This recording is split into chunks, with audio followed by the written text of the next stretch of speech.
When I started my public life 12 years ago, I understood the media might be interested in what I did. A royal mystery decades in the making has resurfaced, and it's sending shockwaves through the world.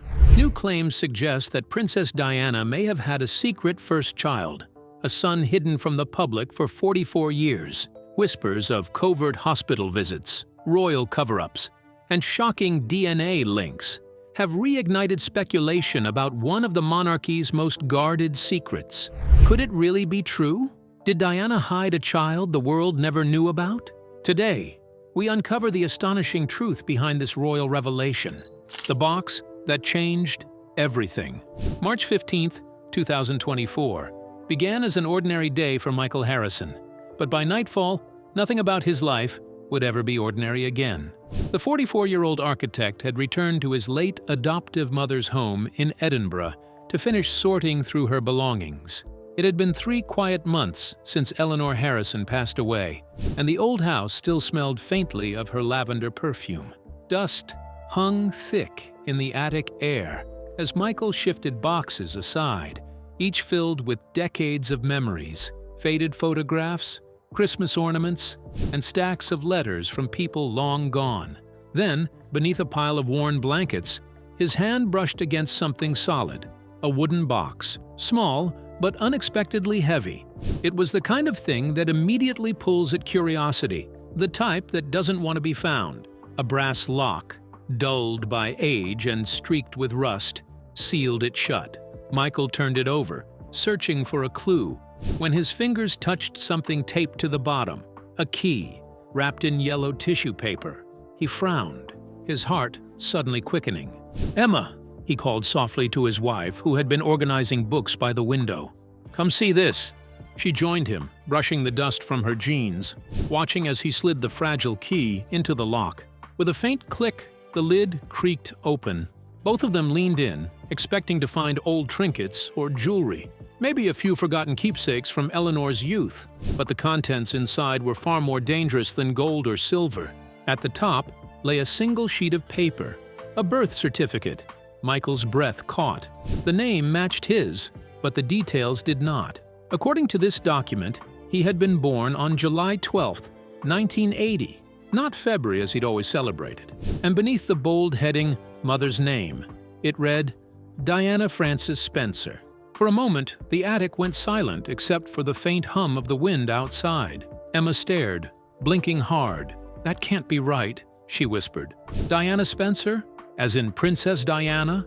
Michael said nothing. His hands trembled as he reached for the next item, a bundle of letters, neatly tied with a faded blue ribbon.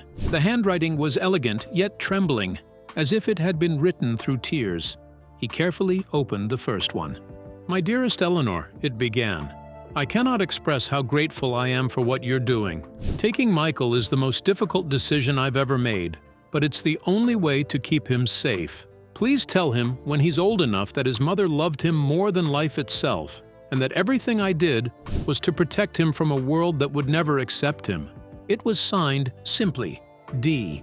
The paper slipped from Michael's shaking hands. "No," he muttered, shaking his head. "This isn't real. It can't be." Emma lifted another object from the box, a delicate silver bracelet. Its engraving read, "To my precious son, with all my love, Mother." The hallmark gleamed faintly under the attic bulb.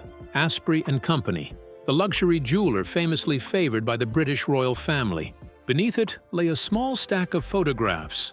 Michael's breath hitched as he saw her face. Diana, impossibly young, holding a newborn wrapped in a soft white blanket. Her eyes were red and swollen, her lips pressed against the baby's forehead with a mother's desperate tenderness. In another photo, she handed the child to a woman who looked startlingly like a younger Eleanor Harrison. The final image caught Diana mid-step, walking away, her shoulders hunched, her body racked with visible sobs. Emma's voice cracked. "Michael, I think you might be her son." He couldn't speak. His mind replayed the images again and again, the same cleft in the chin, the same dark hair, the same piercing eyes that once mesmerized the world. Everything he thought he knew about himself was dissolving in front of him, replaced by a truth too wild to believe, yet too detailed to deny. But before he could make sense of it all, Emma noticed something else inside the box, an envelope sealed in red wax tucked beneath the photographs. The handwriting on it was shaky, urgent, and clearly written in haste. But what secret could be worse than this? Keep watching, because what Michael discovers next will question everything we thought we knew about Diana's past. Diana's heartbreaking confession before the crown. The next envelope trembled in Michael's hands, its seal broken with the same mixture of fear and curiosity that had driven him this far. Inside lay a letter, longer, more fragile, and stained in places as if tears had once fallen upon it. The date read, March 1981, just weeks before the entire world watched Lady Diana Spencer announce her engagement to Prince Charles. But this letter revealed a side of Diana that no one had ever seen. Eleanor, it began, I've made the hardest choice of my life. I'm going to marry Charles and become the Princess of Wales. But I cannot bring Michael into this world. The press, the palace, the danger, it would destroy him. Charles must never know. The royal family must never know. He's safer with you, far from this life. Please burn these letters. Only tell him the truth if something ever happens to me. Michael's vision blurred. His knees gave way and he collapsed into his mother's old armchair, the one where she used to read him bedtime stories. For the first time, everything clicked into place. Every strange silence, every evasive answer, every nervous glance Eleanor gave whenever Princess Diana appeared on TV. It all made sense now. She knew, Michael whispered, his voice barely audible. She knew the whole time, and she never told me. Emma knelt beside the box, reading through more of the letters, her face drained of color. Michael, there's more, she said softly, handing him another note, written years later. Eleanor, Diana had written in 1985, I saw him today. Just for a moment. I asked my driver to pass his school during my official visit to Edinburgh. He's grown so beautifully. He helped another child who fell, and I saw the kindness I prayed he'd have. You've done what I couldn't. You've given him peace. Michael's hand shook as he read on. The letters continued, dozens of them spanning years. Diana had kept track of his every milestone, his first day at school, his graduation, even his wedding to Emma. Eleanor had secretly updated her, and Diana had quietly supported them, sending money for his education, ensuring his success from afar, and watching her son's life unfold like a ghost in the shadows. I began to realize, what was going on in my mind, and hers in particular. Each page revealed a deeper ache, a hidden love buried beneath duty and royal protocol. But then came something that froze Michael's breath entirely. Diana hadn't made these decisions alone. Her letters mentioned Patricia Caldwell, the doctor who had delivered Michael in secrecy at a private clinic outside London. Only 3 people had witnessed his birth: Diana, Dr. Caldwell, and a sworn midwife. Every trace of that night had been buried under confidentiality agreements and false records.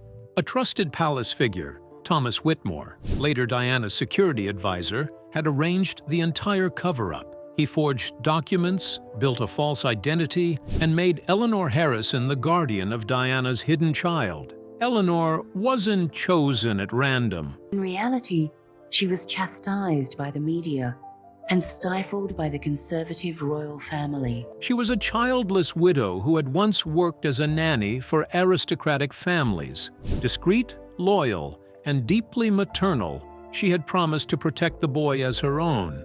And she had kept that promise for 44 years. Michael could barely breathe as the truth wrapped tighter around him. His entire existence had been shaped by a love story hidden beneath royal silence and heartbreak. But just as his heart began to settle, Emma uncovered something else. A small white envelope marked only with 3 words. For Michael, proof inside. Now, as Michael clutched the last letter in his trembling hands, the next revelation waited to shatter what little certainty he had left. Stay glued. The DNA test that changed royal history forever. Among all the papers and keepsakes, one letter stood out. A fragile piece of stationery dated August 1997, its ink slightly smudged, as though written in haste or fear. The moment Michael opened it, He felt the weight of it settle in his chest. The handwriting was unmistakable, graceful yet urgent, the kind that belonged to someone who knew her time was running out. "Eleanor," it began, "if something happens to me, please make sure Michael knows the truth. I've arranged for his future through my solicitor. There's a trust fund in his name that should take care of him. But more importantly, tell him this. Giving him up was not abandonment. It was love, the hardest kind of love there is. He has 2 brothers, William and Harry, who would welcome him if they only knew. But the choice to reveal himself must always be his. I can't take that from him." The date on the letter sent a chill through Michael's spine. August 1997. Diana had written those words just days before her death in Paris. 3 days later, she was gone, her secret buried with her beneath layers of royal silence. Michael could hardly breathe. His wife Emma stood close behind him, her hand trembling as she read over his shoulder. The air in the room seemed to grow heavy. The beloved woman the world mourned as the people's princess had left behind not only a nation in tears, but a son the world never knew existed. For hours, Michael read through every paper in the box, each new discovery tearing apart what remained of the life he once knew.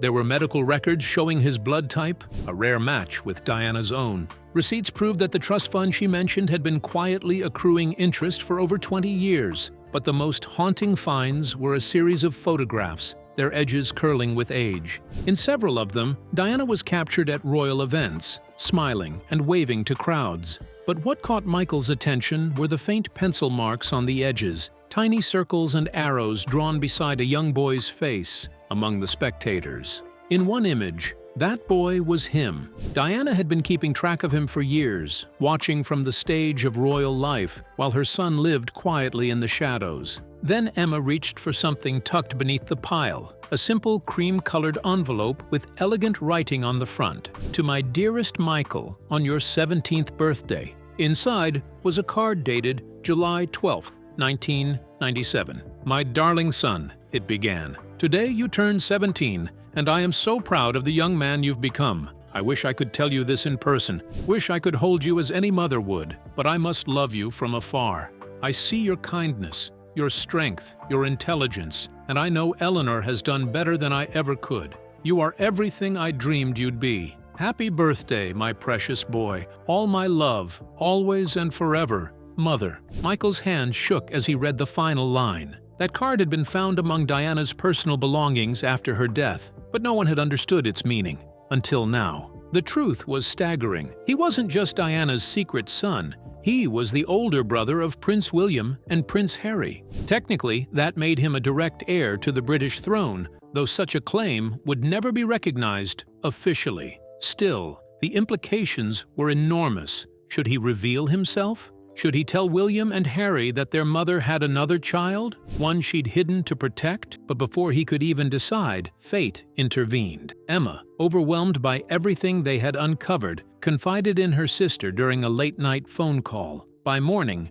whispers had spread across their small Edinburgh community, and by noon, the press was at their door. Reporters swarmed their street, cameras flashed through the windows, and headlines began to form faster than they could comprehend. A few days later, Dr. Andrew Finlay, a genetics expert at the University of Edinburgh, contacted Michael directly. He offered to conduct a DNA analysis to confirm the unbelievable claim. Michael reluctantly agreed. 2 weeks later, the results arrived, positive. The genetic link between him and the late Princess Diana was undeniable. The story broke like wildfire. Princess Diana's secret son revealed after 44 years screamed across front pages worldwide. News channels dissected every angle. Royal commentators scrambled for answers, and biographers re-examined every chapter of Diana's life, hunting for signs they might have missed. Inspector Robert Fleming, a seasoned investigator, was assigned to authenticate the documents, from the letters to the photographs, medical files, and handwriting. Then came the testimonies.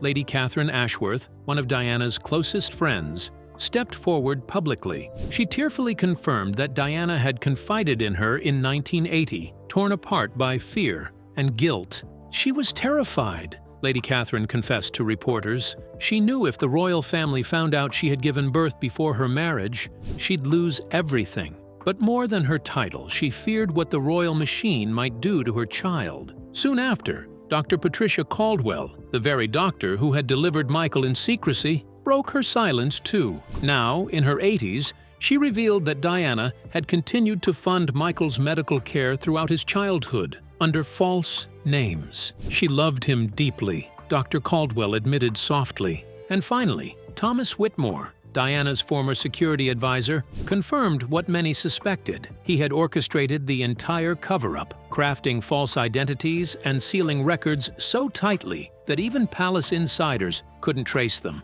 It was the most delicate operation I ever handled. She wanted him to have a normal life, away from the crown's shadow. But that normal life was gone now. Michael's face was everywhere, on magazine covers, talk shows, and documentaries. His phone wouldn't stop ringing, and though the world was only beginning to grasp the story, one final revelation was still waiting to emerge, one that would come from someone who knew Diana best of all, Lady Sarah. But what truth did she keep buried all these years? Stay tuned, because her confession would change everything.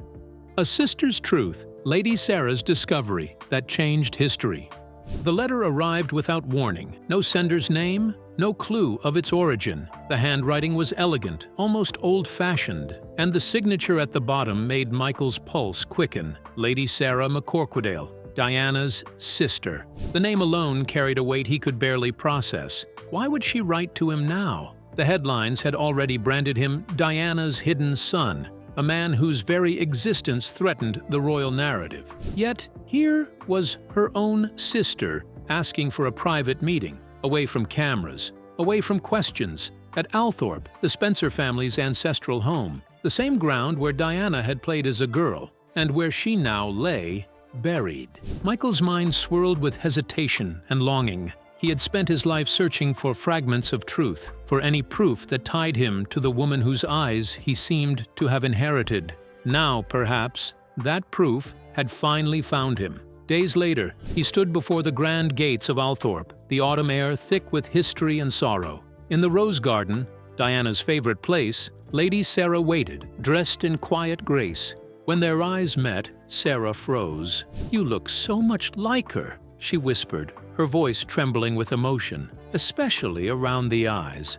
Michael didn't know how to respond. Every word seemed too small for the moment. Sarah took a breath, steadying herself before continuing. She told him that when his story first appeared in the press, she dismissed it as nonsense, but something about his photo had unsettled her. It stirred old memories. One particular conversation she'd had with Diana years ago. Diana had spoken of a secret of the heart, something so precious she couldn't share it publicly. Back then, Sarah had thought it meant a forbidden love. Now, she wasn't so sure. Then came the revelation that left Michael speechless. While sorting through their late mother's belongings, Sarah had come across a small trunk labeled for Eleanor. Inside were delicate keepsakes, a lock of baby hair tied with a blue ribbon, a note in Diana's unmistakable handwriting reading, "My light, my reason," and a faded Polaroid of a baby wrapped in a blue blanket, the same pattern Michael had seen in an old attic photograph. Sarah's voice cracked as she handed him the photo. "I believe this was meant for you," she said softly. In that instant,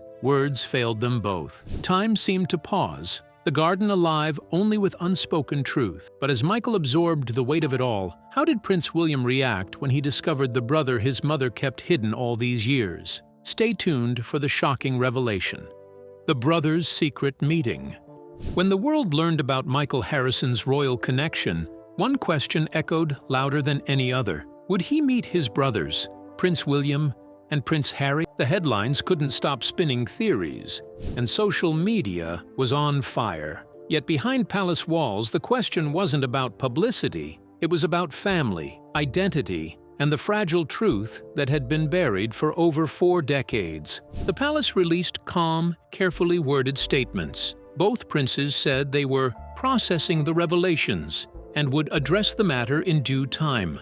But insiders whispered a different story. William was reportedly torn between royal duty and personal emotion, while Harry, now living far from the monarchy's grip, was said to be openly curious, even excited, about meeting the brother their mother had hidden from the world. That long-awaited meeting finally came on a misty October afternoon in 2024, far from London's cameras and chaos.